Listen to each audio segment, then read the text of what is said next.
Hello everyone, and welcome to the next event in Forge of Empires. It is called the Care for Tomorrow event, which is a new theme, and apparently it includes planting trees in real life. First though, let's take a look at the main event page. If you happen to have played the 12th anniversary event, shown in the top right corner, this may look familiar to the gem minigame, and that's because it is. I would say that it is virtually identical to the gem minigame, except that now there are flowers and bugs instead of gems. For those of you that may not be familiar, let's take a quick look. First, you gain the event currency, called workers, by completing event quests, logging in daily, and collecting incidents around your city. You then spend workers to generate new squares.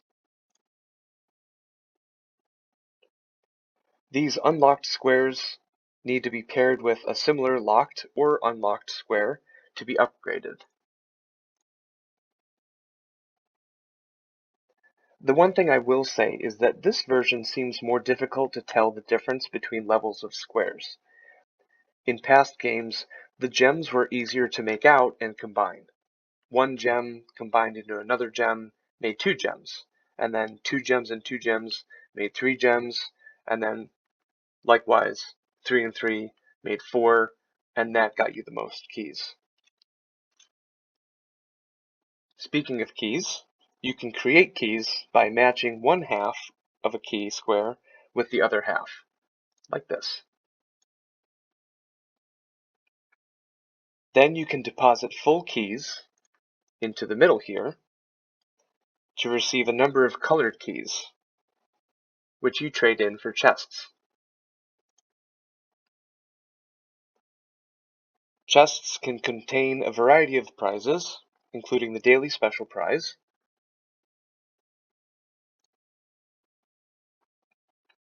If you want, you can switch out the daily special prize once per day. Matching squares and unlocking chests gives you little globes, which add up to unlock other special prizes as well as add to your total in the league table. Let's take a look at the league table now.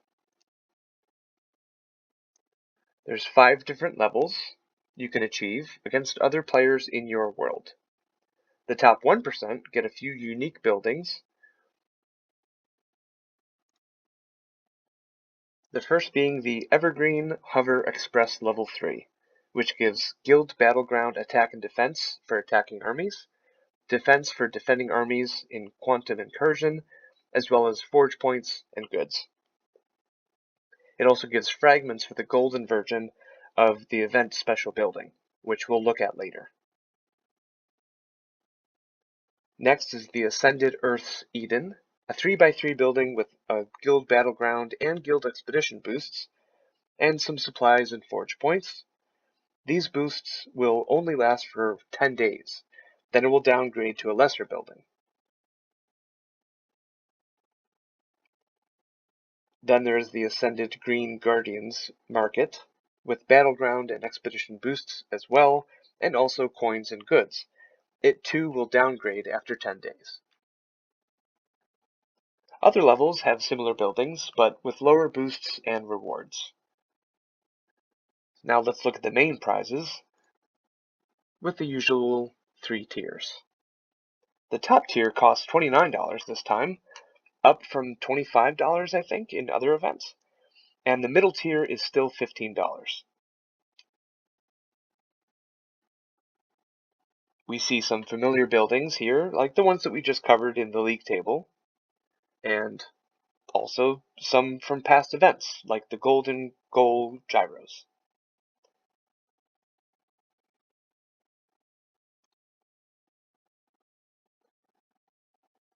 You can also get portraits, potions, reno kits, store buildings, finished production items, and some other building upgrades, but the big prize is the special event building.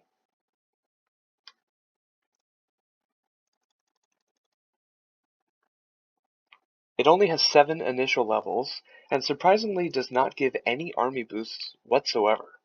It does, however, give a large amount of metals, forge points, next age goods, and units.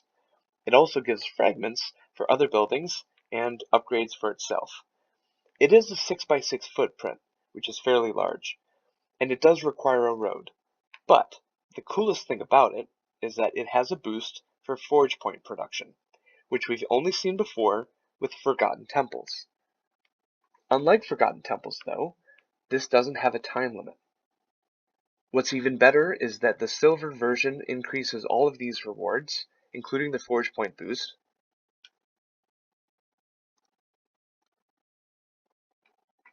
and the golden version increases them even more, with an addition of finished special production fragments.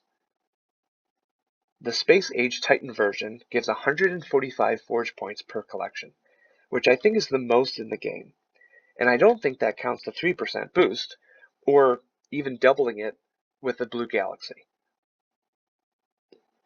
Now, something different about this event is that there is a secondary event page showing more prizes. If I'm understanding this correctly, we get prizes based on the activity of our world, and then also the activity of ourselves individually. The world prizes are things that we've seen before, similar buildings, special items, fragments, stuff like that. There is, however, one unique building, and it is called the Orchard of Orange Dreams. It's a 5x5 footprint with no road requirements, and hundreds of army boosts for all 3 guild minigames. Not only that, it gives a huge amount of goods and forge points too. I would say this is definitely something I'm going to be working towards during this event. So be sure to leave a comment below on what you're most looking forward to. And with that, it's the end of this video. Thanks very much for watching. If you enjoyed this video and would want to see more, please like and subscribe. If you really like my channel, consider becoming a member to get some additional perks. If you have any comments or questions, feel free to leave them below. And as always, keep on jamming.